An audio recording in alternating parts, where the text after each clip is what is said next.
Professora, como é que surgiu a ideia do livro Construindo o Ser Professor, Geografias da Trajetória de Vida?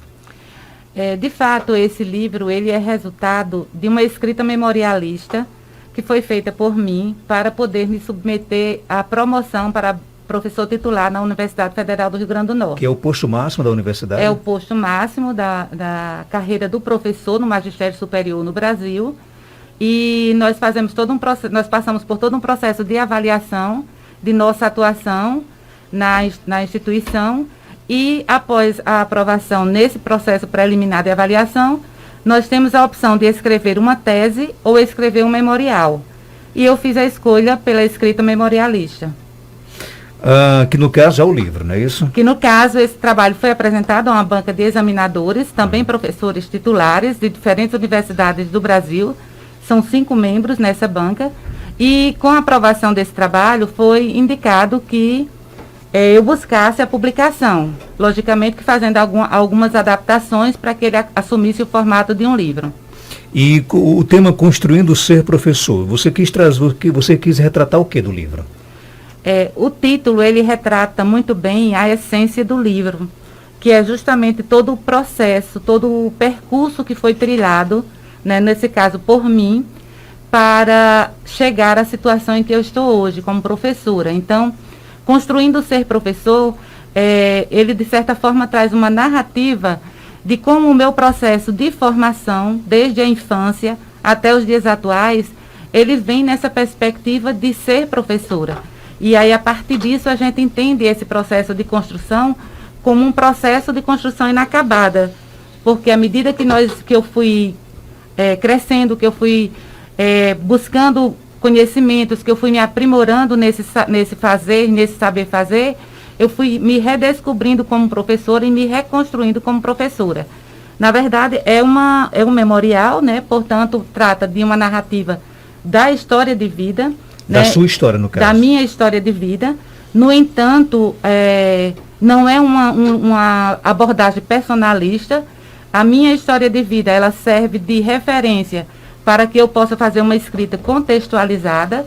Então, eu trago durante toda a fase que eu morei em Cruzeta, eu trago a contextualização econômica, política de Cruzeta. Quando eu vim para Caicó em 82, então a narrativa ela vai trazer também esse contexto histórico, econômico, político de Caicó, do SERES, da própria UFRN, as mudanças que aconteceram na legislação da educação e que, de certa forma, pautaram minha formação. E a própria atuação, e aí tem um capítulo bastante denso sobre a minha atuação na universidade, né, no campo do ensino, da pesquisa e da extensão, mas ao mesmo tempo em que eu estou contando a minha história, eu estou contando a história de uma geração, né, que tanto se formou, tanto participou do meu processo de formação, como também compartilhou comigo essa experiência de ser professora da Universidade Federal do Rio Grande do Norte. Era justamente isso que eu ia perguntar, porque para as pessoas que estão ouvindo a gente agora, pode parecer que o livro seria uma autobiografia da sua história, mas na verdade, na medida que as pessoas vão lendo, principalmente quem é professor, acaba se identificando com a sua história também? Exatamente, acaba se identificando com esses relatos históricos, né? E vão também entendendo qual é a tessitura política, econômica de cada momento, né? A minha história ela tem uma particularidade pelo fato de que eu nasci em 1964, então no ano da Revolução ou da ditadura, como querer identificar, né? Como se quer identificar. Então, a partir daí, todos os eventos marcantes da minha trajetória de formação e depois de atuação são marcados por esses processos históricos do Brasil na perspectiva da redemocratização. Então, não é uma história só da pessoa.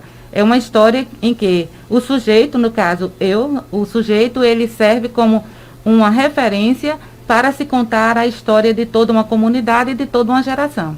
Essa sua vocação, dá para se perceber o nono livro, dentro da sua narrativa, que essa vocação de professor vem desde a infância, ou como a senhora coloca, que é uma descoberta ao longo do tempo para chegar a ser uma educadora?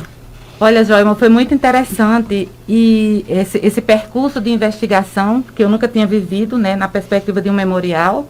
Eu tinha experiência de pesquisa, mas com outros objetos de estudo e não eu sendo o objeto de estudo.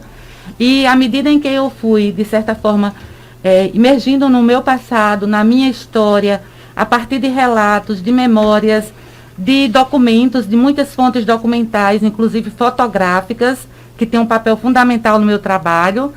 Haja visto meu pai era fotógrafo, né? E então isso contribuiu bastante para mim. Inclusive as fotografias do livro foram seus pais? Foi seu pai que fez? Aproximadamente 95% dessas fotografias são fotografias dele. Então já carrega toda uma questão emocional também, né? Toda uma questão de subjetiva, de pertencimento, de identidade e emocional também. E aí eu descubro já a partir dessa busca na minha memória, revisitando minha memória, revisitando a fala dos meus professores, porque inclusive a minha professora do Jardim de Infância ainda é viva, Dona Didi, mora em Acari. Então eu fui observando que a minha tendência, o meu comportamento, a minha busca já era por essa condição de ser professora, né? Então eu tenho memórias, eu tenho relatos de pessoas que me viram dando aula aos 6 anos de idade para as crianças lá na minha rua, né? Então isso já sinalizava muito. E foi algo assim, que eu nunca tive dúvidas do que eu queria ser.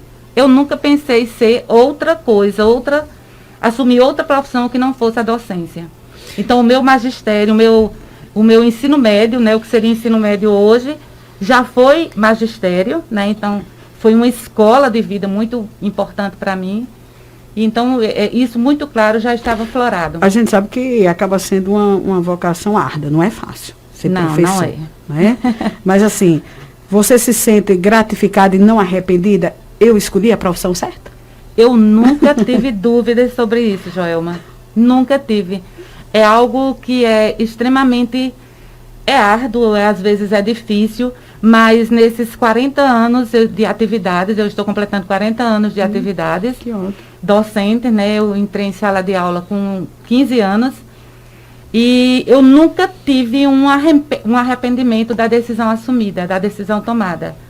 Foi sempre na perspectiva de me sentir estimulada, né? De me sentir desafiada. E mesmo hoje, que eu já tenho tempo para integralizar, o tempo integralizado para aposentadoria, eu não me sinto preparada para parar. Voltando a essa questão do livro, né? Você já lançou, vai lançar ainda o livro? Nós tivemos um primeiro lançamento que foi feito junto com a editora, que realizou esse trabalho junto comigo. A editora Sertão Cult, é uma editora do interior do Ceará, de Crato, uma equipe muito engajada, uma equipe muito motivada, muito criativa, né? Nós fizemos o primeiro lançamento, um caráter mais acadêmico, dentro de um evento da universidade, um evento de extensão.